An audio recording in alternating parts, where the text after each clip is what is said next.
गोस्वामी जी ने लिखा है ढोल गवार शूद्र पशु नारी सकल ताड़ना के अधिकारी। अब इसकी व्याख्या सूक्ष्मता से सुने और विचार पूर्वक। शास्त्रीय प्रमाण के अनुसार ढोल है ना, ढोल को ताड़ना चाहिए।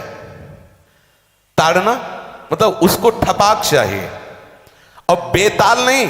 शास्त्र सिद्धांत के अनुसार, संगीत शास्त्र के अनुसार तभी वो राग प्रकट कर पाएगा, तभी वो बजेगा। ढोल को हाथ जोड़ के बोलो कि साहब आप बज जाएं, नहीं बजे, उसको ताड़ना चाहिए। अब ताड़ना शब्द चारों में एक जैसा नहीं लगेगा, शब्द एक ही है ताड़ना, लेकिन ताड़ना के अर्थ अलग अलग हैं। जैसे कनक है, एक ही शब्द है कनक, लेकिन कनक कनक ते 100 गुनी मादकता अधिकाए, वा खाए बोराए जग या पाए बोराए। बोले कनक ही शब्द है। जैसे ताड़ना शब्द का हम प्रयोग केवल वही समझे कि ताड़ना देना ही नहीं, उसका अर्थ अलग अलग है। जैसे कनक शब्द है, कनक को सोना भी कहते हैं और कनक को धतूरा भी कहते हैं। कनक को धतूरा भी कहते हैं। एक कनक है जिसके खाने से बावरा हो जाएगा और एक कनक है जिसके पाने से बावरा हो जाएगा। कनक शब्द एक ही है लेकिन दोनों का अर्थ अलग अलग हो गया। ऐसे ही ढोल में ताड़न का तात्पर्य है उसको पीटना, लेकिन वो शास्त्रीय संगीत के आधार पर उसको ताल देना। ताल देने से ही वो राग प्रकट करता है, आनंद की उमगन करता है, ना कि प्रार्थना करने से। समझ रहे? अच्छा, गंवार, गंवार कहते हैं विवेकहीन पुरुष को। विवेकहीन पुरुष को कोई कार्य दे दो और उस पर दृष्टि न रखो तो कार्य नष्ट हो जाएगा। वहां ताड़ने का तात्पर्य उसको पीटना नहीं है। उस अविवेकी गंवार पर दृष्टि रखो। जो आपने कार्य सौंपा है, जो भी कार्य उसका है, उस अविवेकी पर दृष्टि रखना ताड़ना हुआ। उस पर दृष्टि रखो, क्योंकि वो अविवेकी है, गंवार है, वो कार्य प्रणाली ठीक जानता नहीं। आप जहां त्रुटि होता संभाल लेना तो वो संभल जाए, क्योंकि वो गंवार है। और शूद्र, शूद्र का तात्पर्य होता शूद्र, वैसे जो वर्ण व्यवस्था में शूद्र का प्रादुर्भाव सबसे श्रेष्ठ जगह से प्रादुर्भाव है। वर्णन आता है ब्राह्मणोष मुखमाशी बाहु राजन्य कृतः उरुददस जद वैश्या पदभ्याग्रम शूद्रो जायत। भगवान के श्री चरणों की ही वंदना होती है प्राय। आपने देखा सबके श्री चरणों की, और शूद्रों का प्रादुर्भाव श्री चरणों से हुआ है।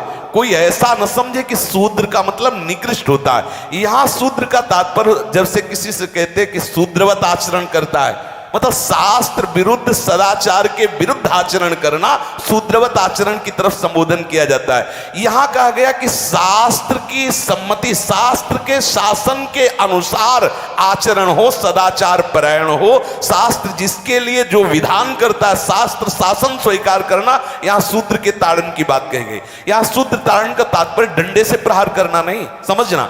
और जो चौथा कहा गया नारी, अगर स्त्री को हम ये कहें कि ताड़न से ही वो केवल काबू में रहती है, तो राष्ट्र में अपने प्रसिद्ध लक्ष्मीबाई जैसी कोई सामर्थ्यशाली वीरांगना, कोई वीरों सामने बड़े बड़े वीरों के दांत खट्टे कर दे, ऐसी बहादुर सिंघनी हुई, अंग्रेजों के दांत खट्टे कर दिए। अगर कोई समझे कि नारी केवल ताड़ने के लिए है तो उसकी मूर्खता है।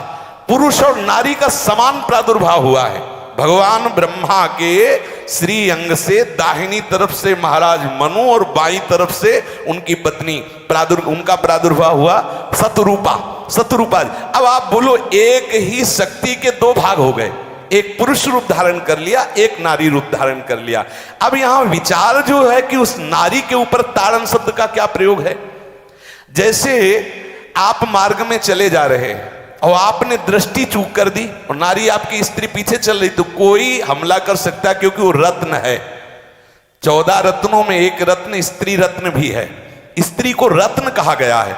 भगवान श्री राम जब वनवास में जा रहे हैं तो सिया जी को आगे नाव में जब चढ़ाना होता तो पहले सिया जी को चढ़ा, सीए चढ़ाई चढ़े रघुराई, पहले आगे। दृष्टि रखो, दृष्टि चूक गई तो रत्न है।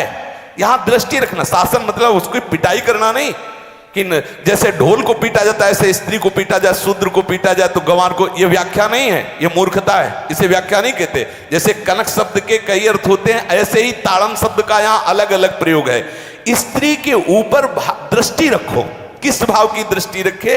क्योंकि वो हमारे यहां रत्न की तरह है, कहीं कोई ऐसा ना हो कि कुदृष्टि वाला कोई उस पर हमला कर दे। पाणी ग्रहण संस्कार में रक्षा का भी सूत्र बताया जाता है कि आपको अभी ये समर्पित है, आप इसकी रक्षा करें। हमारे शास्त्रीय सिद्धांत में देखो, कभी भी स्त्री को अकेला छोड़ने का सिद्धांत नहीं पाया गया। अगर शास्त्रीय सिद्धांत, बच्ची है तो माता पिता के शासन, थोड़ी बड़ी हुई तो भाई आदि के बीच में, और बड़ी हुई तो पति के, और बड़ी हुई तो पुत्रों के, मतलब एक सानिध्य का एक दृष्टि रखी गई है कि यदि आप अपनी दृष्टि में रखेंगे तो उसका अमंगल नहीं होगा, उसका हित नहीं होगा।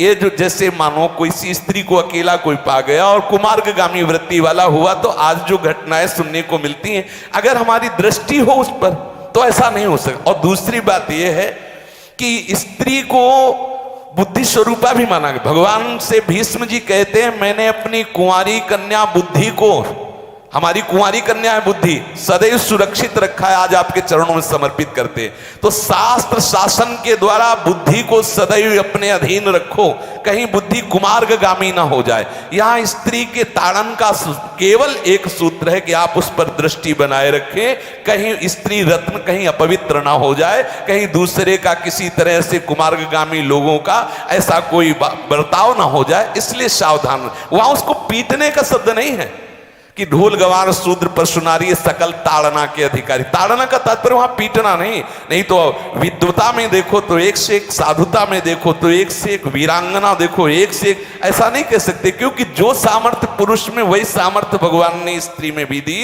क्योंकि भगवान के ही दो रूप हैं, एक स्त्री और एक पुरुष, समझ रहे ना। तो इसमें एक ताड़न शब्द का कई अर्थ होता है। भगवान की साक्षात शक्ति स्त्री है। अगर कोई इस भाव से देखे कि स्त्री तो केवल ताड़ना, मतलब केवल गाली दे के बात करना, ऐसा नहीं। जिस घर में स्त्री का अपमान होता है उस घर का नाश हो जाता है, निश्चित हो जाता है।